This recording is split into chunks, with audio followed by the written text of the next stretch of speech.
Today I wanted to show you how I make my tape cassette purses. I think this is fun for everybody and a great recycle project.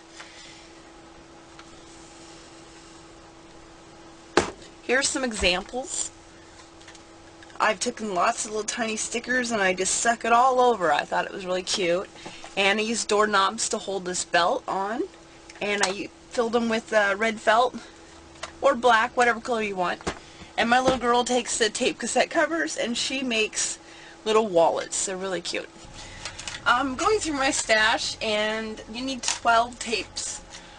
And you can decide what color you want to do. You know, I like to try to find all white ones. Those are my favorite ones, but all the white ones are always a different shade of white and they don't quite go together. And the clear ones are pretty cool. You can clean them up and sometimes get the writing off of them using alcohol and pull the stickers off, or you can cover them up, make your own. Okay, to make your purse, you'll need one of these little flush cut saws. You can get them anywhere. They're pretty cheap. They're about $5, $6.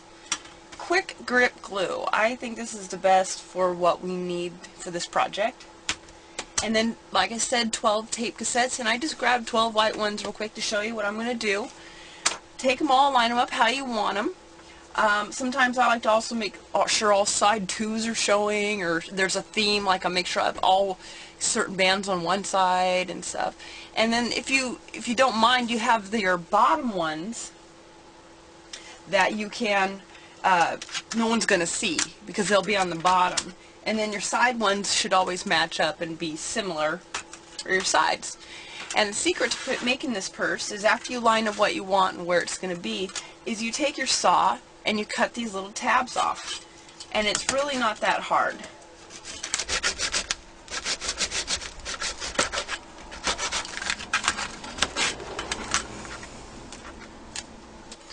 Okay, you should, after you cut all your edges, you don't have to cut them all, just the ones that are going to hit together.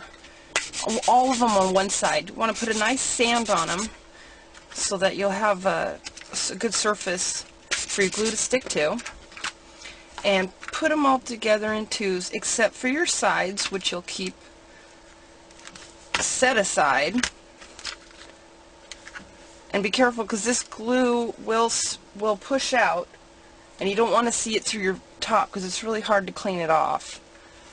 After you have all your two pieces dried, you want to make in the two walls. And it's very important when you glue these, and after you sand them and you glue these together, to make sure these line up perfectly, because you want them to be pretty straight and even and get them all right. And set that aside and let it dry. Now, while you're waiting for your one side to dry, take your other side that's already dry, and you're going to add your bottom piece. And I always suggest putting the thick side down first, because it makes a big difference when you put the other one on. If you don't have the right width, it's going to be off, and the thick parts will hit, and it'll be crooked. So always start with your thick piece down first.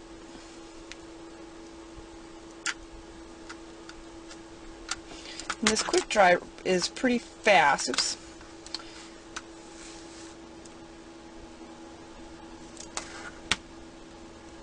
Before you put the top on, put the sides on. So you make a nice box, and make sure your thick part is always down.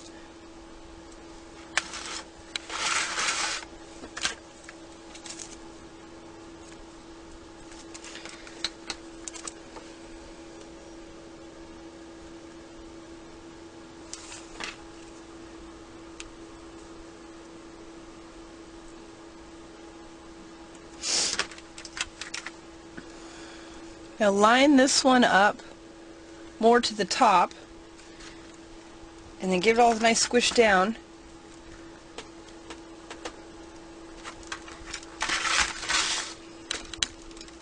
Because what the top will be level, and let that set up for a second so that it starts getting tacky and holds, and then you're just going to make sure it's level and sits right. There you go, you have your purse. Now I just measured the insides, cut out some felt, and glue it in there. Use these holes, and you could put a bolt and nut through a belt. Another thing I've done is I used a ribbon belt and glued it in. I don't know how strong it is, but it's lasted up quite some time now.